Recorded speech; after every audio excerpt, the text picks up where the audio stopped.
वंदे मातरम दोस्तों, वाक्षी के समृद्ध भारत विजन के अंतर्गत मैं वरुण कुमार आपका हार्दिक अभिनंदन करता हूं। दोस्तों, हमेशा वाक्षी के द्वारा काफी सारी चीजें हैं जो नॉलेज बेस पे आप तक पहुंचाई गई हैं। अगर कोई भी ऐसी नॉलेज है जो हम आपको बताते तो हैं लेकिन खुद फॉलो नहीं करते, तो ना तो उसके बारे में ऑथेंटिसिटी को हम प्रूव कर सकते हैं और ना ही उस बात के अंदर जितना उसका प्रभाव पड़ना चाहे वो प्रभाव पड़ पाता है। इसीलिए आज की वीडियो के अंदर जिस दौर से हम गुजर रहे हैं उसी दौर के दौरान ये वीडियो बनाई जा रही है, ताकि जो चीजें हम फॉलो करके खुद को करेक्ट कर पा रहे हैं उसी में से जो लेसन हम सीख रहे हैं वो लेसन हम आप तक पहुंचा पाए। आज जिस टॉपिक के ऊपर हम वीडियो बना रहे हैं ये है वायरल फीवर, और जो लूज मोशंस होते हैं या बैक्टीरियल, पेट में अगर इन्फेक्शन होता है, हमें एकदम लूज मोशन होते हैं, बैक्टीरियल इन्फेक्शन होता है। आज के टॉपिक के अंदर हम इन दो बातों को डिस्कस करेंगे। आपने आम तौर पर देखा होगा, घर के अंदर जैसे ही किसी को बुखार हुआ हम इमीडिएटली घबरा जाते हैं, चाहे बच्चा है चाहे बड़ा है, इमीडिएटली डॉक्टर के पास लेकर जाते हैं, एड्रेस कराते हैं। डॉक्टर्स उनको कई तरह की मेडिसिन देते हैं, वो मेडिसिन हम उनको लगातार देनी शुरू कर देते हैं। थोड़ा सा इससे अलग एक पॉइंट ऑफ व्यू को समझने की कोशिश करेंगे कि क्या इससे थोड़ा सा अलग पॉइंट ऑफ व्यू हो सकता है जिसको हम समझें तो ज़्यादा अच्छा बेहतर तरीके से ट्रीटमेंट हम कर सकें। हमेशा आप ध्यान रखें, जब भी शरीर के अंदर कोई भी रोग आया है उस शरीर के रोग को ठीक करने में तीन चीजें काम करेगी। सबसे पहला आपका खुद का शरीर, जिसके अंदर आपकी मानसिक शक्ति काम करती है।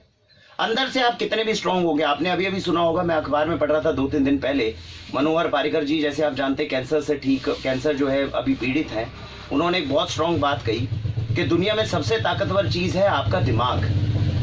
आपका दिमाग आपके साथ में जितना जुड़ा हुआ है, जितने ज्यादा आप दिमाग से, अपने मन से जितने स्ट्रांग हैं, उतना ज्यादा आप बीमारी से अच्छे तरीके से फाइट करेंगे। तो सबसे पहले आपको ध्यान रखना है अपने शरीर का। आपका शरीर सबसे बड़ा डॉक्टर है दो तरीके से। पहली बात, मानसिक शक्ति जितनी मजबूत रहेगी उतनी जल्दी आप बीमारी को फाइट करके बाहर निकलेंगे। तो इसीलिए पैनिक नहीं करना, घबराना नहीं है। कभी भी कोई रोग हमारे शरीर में आए कोई दिक्कत नहीं है, आराम से बैठ के जो संभव प्रयास हो वो करिए, लेकिन घबराइए मत कभी भी कोई प्रभाव है। दूसरी बात, आपका शरीर आपका सबसे बड़ा डॉक्टर इसलिए है क्योंकि शरीर उसके खिलाफ, बीमारी के खिलाफ बिल्कुल सही रिस्पॉन्ड करता है। फॉर एग्जाम्पल, अगर आपने कहीं पर गए और कोई पॉलन ग्रेन आपके शरीर में चला गया तो शरीर एकदम रिफ्लेक्स एक्शन क्रिएट होता है, आप छींक मारते हैं।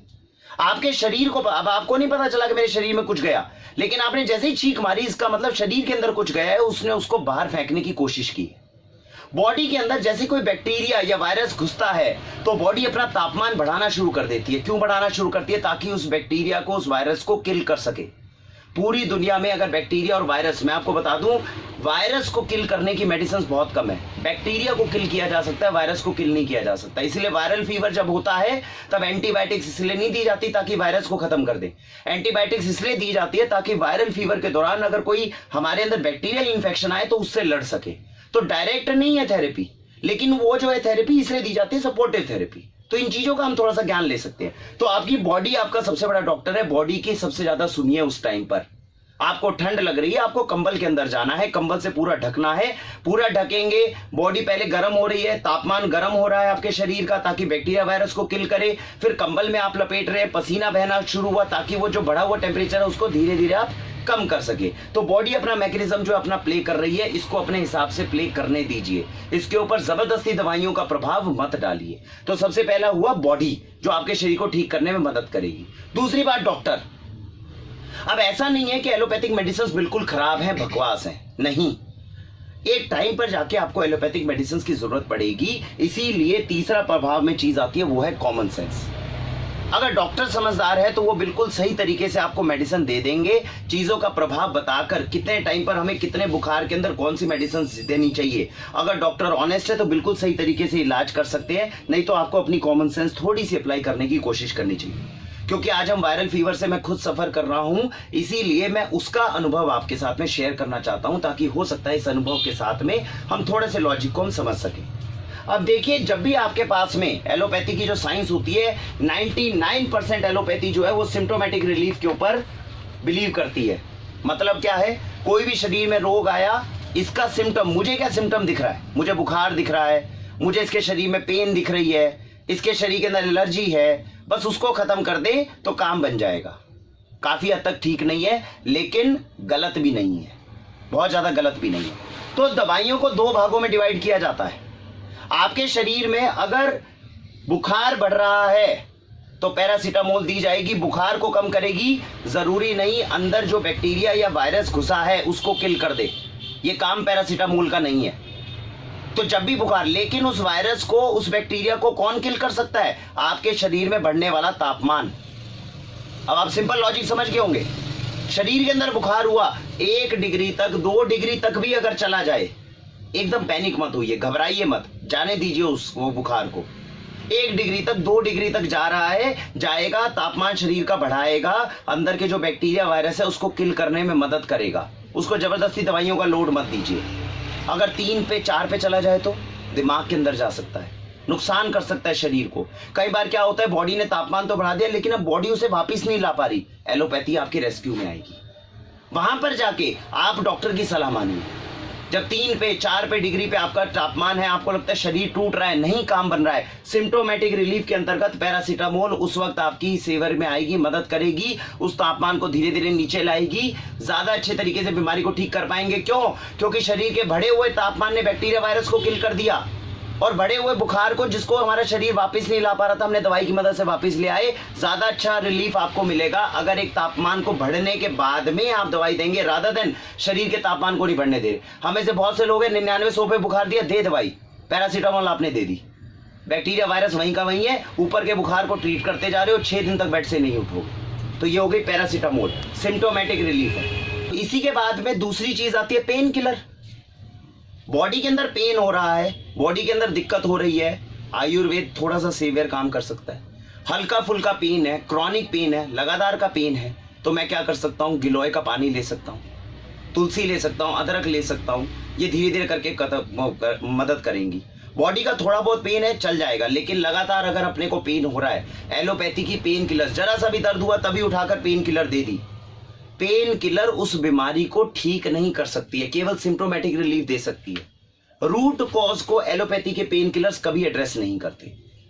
जरूरत से ज्यादा हद से बाहर जा रही है तो जाके पेन किलर लीजिए, जितनी क्षमता है, जितने उसकी आवश्यकता है, उतनी डोज की आप पेन किलर लीजिए, लेकिन उसको जितना हो सके थोड़ा सहन करने की कोशिश करिए, क्योंकि पेन किलर्स जो हैं ये रूट कॉज को एड्रेस नहीं करने वाली, केवल सिम्प्टोमेटिक रिलीफ देने वाली है। पेन किलर के अंदर एक कैटेगरी आती है एंटी इन्फ्लेमेटरी की, जो शरीर की सूजन को कम करती है। तो अगर कभी मुझे चोट लग गई, सपोज कीजिए मैं गिर गया, अब यहाँ पे सूजन हुई पड़ी है और सूजन के साथ पेन है, तो पेन किलर ले सकते हैं। पेन किलर इसलिए ले सकते हैं क्योंकि उसकी एंटी इन्फ्लेमेटरी जो है वो सूजन जो है मेरी खत्म करेगी, और सूजन को क्योंकि मैं खत्म करूंगा, धीरे धीरे पेन को खत्म करूंगा, तो 2 दिन पेन किलर लेके मैं बाहर आ सकता हूं। लेकिन अगर किसी को क्रॉनिक है, घुटनों का दर्द है, कोई प्रॉब्लम है जिसके अंदर अंदर की सूजन है, जो सूजन से डायरेक्टली हमारा पेन जो एसोसिएटेड नहीं है, वहां पर लंबे टाइम तक पेन किलर लेने का कोई फायदा नहीं। तो समझदारी को हमें ध्यान रखना है, हमें समझना पड़ेगा हमें पेन किलर्स कब लेनी है। आपको छोटी मोटी चोट लग गई, चोट को भरना है, एंटी इन्फ्लेमेटरी की जरूरत है, केवल पेन किलर की जरूरत नहीं है, तो वहां पर आपको सिम्प्टोमेटिक रिलीफ देने के लिए पेन किलर अच्छा काम करेगी, वहां पर आप ले सकते हैं। लंबी क्रॉनिक प्रॉब्लम्स जो भी हैं उनके अंदर पेन किलर्स के ऊपर ज्यादा भरोसा ना रखें। हमने बहुत सारे ऐसे पेशेंट देखे हैं, घुटनों में दर्द है, पेन किलर खाते रहते हैं, चलते रहते हैं और सोचते हैं कि भैया ठीक हो जाएगा, नहीं होने वाला। आपको उसका परमानेंट इलाज चाहिए। परमानेंट इलाज के अंदर अगर घुटनों के डैमेज को धीरे धीरे करके रोकिए, हल्दी वाले दूध का इस्तेमाल करिए, कुछ ऐसी चीजें करिए जिससे घुटनों की शक्ति को वापस ला सकें। ये पेन किलर्स उस टाइम पे आपको मदद नहीं करेगी। लेकिन एकदम गिरा, चोट लगी, 2 दिन के अंदर मुझे उस चोट को हील करके वापस आना है, allopathy is the best remedy, करके वापस आ जाइए। वहां पे आप इन चीजों का विकल्प नहीं ढूंढ सकते।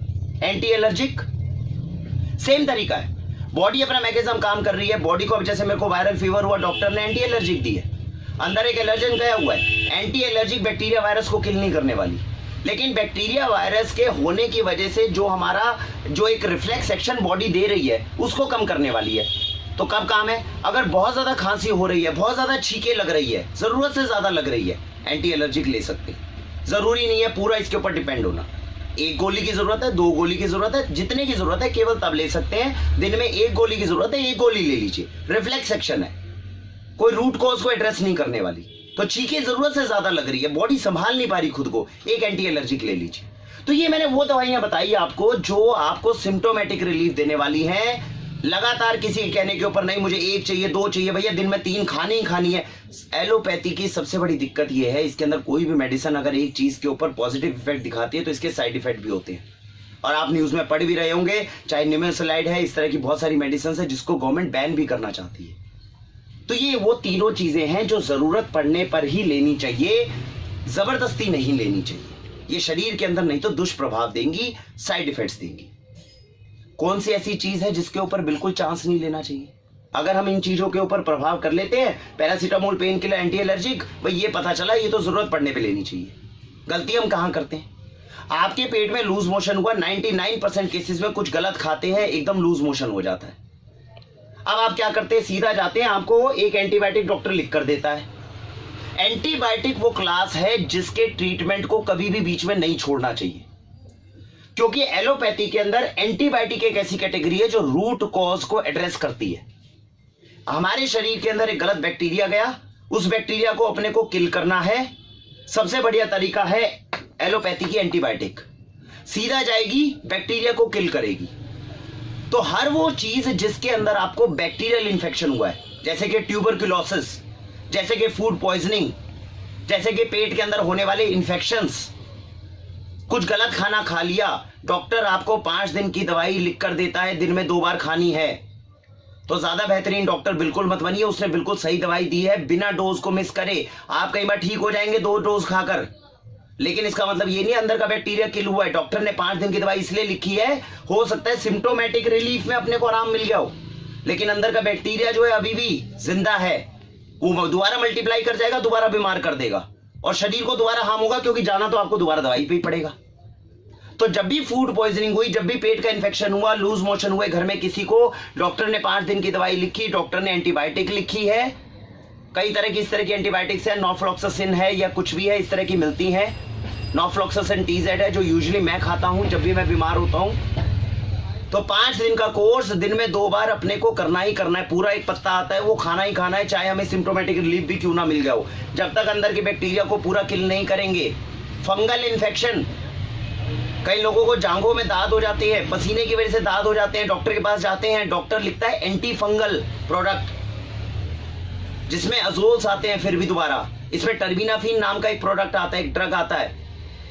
फंगस और बैक्टीरिया वो है जिसको जब तक पूरा किल नहीं करेंगे, वो बार बार मल्टीप्लाई होता जाएगा, बार बार प्रावधान करता रहेगा। सबसे बेस्ट इलाज आपको एलोपैथी में मिलता है उसका। तो अगर कभी भी आपको इस तरह के, जहां पे पसीने वाली जगह है, जैसे हमारे पास में बगल हो गई, जांघें हो गई, कई बार ये कमर पर भी इंफेक्शन चला जाता है, फंगल इंफेक्शन चला जाता है, बरसातों में बढ़ जाता है, सीधा डॉक्टर की सुनिए। डॉक्टर ने सही दवाई दी है, चेक ये करिए कि डॉक्टर अच्छा है कि नहीं। अगर अच्छा हुआ तो वो स्टेरॉइड नहीं देगा। उस मेडिसिन के अंदर स्टेरॉइड्स लिखे होते हैं, हर कोई पढ़ा लिखा है, गूगल के ऊपर सर्च करिए उसके अंदर कंपाउंड्स क्या हैं। स्टेरॉइड्स केवल इमरजेंसीज में दिए जाते हैं, बुरे नहीं है। हर दवाई अगर सही रेगुलेशन से ली जाए तो बुरी नहीं है, लेकिन जब भी पेट में इंफेक्शन हुआ, फूड पॉइजनिंग हुई, डॉक्टर ने दवाई लिखी, अगर एंटीबायोटिक खा रहा हूं तो मुझे लगातार वो कम से कम 5 दिन 7 दिन में 2 टाइम खानी ही खानी है। अगर फंगल इन्फेक्शन हुआ है, मैं ठीक हो भी रहा हूं, तब भी जब तक डॉक्टर नहीं बोलता, पूरे इन्फेक्शन को मैं रेडिकेट नहीं कर देता, तब तक बीच में छोड़नी नहीं है। और ये जो कैटेगरी है सिम्टोमेटिक रिलीफ की, मेरे को दवाइयां तभी खानी चाहिए जब मुझे जरूरत हो, नहीं तो नहीं खानी चाहिए। तो मुख्य तौर पे अगर इन दोनों चीजों के अंदर हम अगर इन चीजों का ध्यान रखेंगे तो हम अपनी बीमारी को ज्यादा अच्छे तरीके से टैकल कर पाएंगे, अपने कॉमन सेंस के साथ में ज्यादा अच्छे तरीके से हम अपना ट्रीटमेंट कर पाएंगे। तो आज की वीडियो में हम आपको यही बताना चाहते थे, जब भी शरीर में रोग आया है तो ये आपकी कॉमन सेंस पे डिपेंड करता है, कैसे धीरे धीरे आप अपने शरीर की सुन के, समझ को सुन के उसको ट्रीट करने की कोशिश करते हैं। आप सभी अपने जीवन में जैविक पद्धति अपनाएं, अच्छा स्वास्थ्य पाएं। Go organic, go healthy with Vakshi. Vande Mataram.